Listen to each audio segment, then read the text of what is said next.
the devastation caused by the mammoth wildfires in California.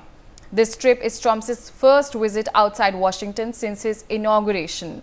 So we continue to see that the LA wildfire continues to cause destruction, and the fire personnel are still deployed on the ground to combat this blaze that continues to destruct the California area. We have with us my colleague Brian Thomas joining us on the telecast. Donald Trump has visited and expressed dismay over the devastation caused by LA wildfire. Brian, so what's the latest that's coming in?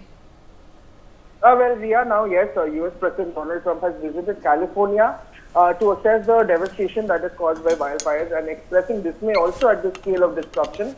Even earlier the same day during a trip to North Carolina also to survey damage from Hurricane Helen flooding, Trump also criticized the state handling of disaster relief and hinting at a significant overhaul of federal emergency management. Even when during his visit to North Carolina also, swing state he has won 3 times. Trump accused the Democrats of abandoning the state and floated the possibility of eliminating the federal emergency management agency, and instead he also rather suggested directing federal funds to states to manage disaster relief independently. And Trump also described the SEMA as slow, overly bureaucratic and expensive for the federal government, calling it a disaster. And now he proposed replacing the agency with a system where the federal government pays state a percentage of disaster funds and release efforts to state governments. Now Trump's remark has also raised alarms also among disaster response experts. Even former SEMA administrator Dianne Criswell also, who served under President All right, Brian.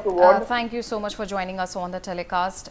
Moving on, Putin has said he is ready to discuss the war in Ukraine with Donald Trump and suggested it would be a good idea for them to meet. He added that negotiating with Ukraine was complicated by the fact that its president Zelensky has signed a decree preventing him from conducting talks with Putin.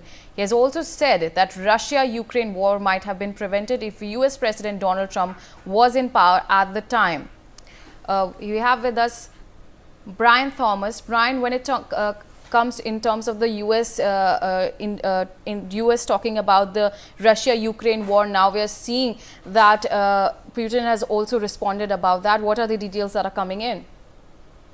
Well, Ria, Russian President Vladimir Putin has clearly claimed that the Ukrainian crisis might have been avoided had Donald Trump been in power, expressing a willingness to discuss the conflict with him. Now, he also echoed Trump's long-standing assertion that the 2020 US presidential election was stolen, suggesting the alleged outcome influenced global events. Now, Putin also reiterated Moscow's openness to negotiations on the Ukraine conflict, saying that they have always and will emphasize this once again that they are ready for negotiations on the Ukrainian side, and even a day earlier also. All right, Brian, we also have with us Group Captain UK Devnath, defense expert, joining us on the telecast.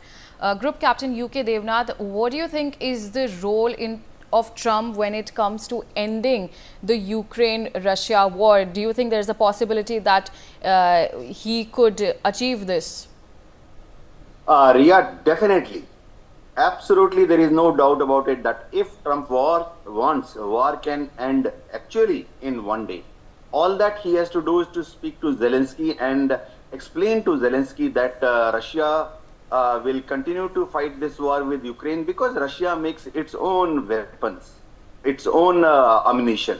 Whereas Zelensky will soon understand that America cannot continue to supply weapons, especially ammunition, to Ukraine unlimited quantities forever.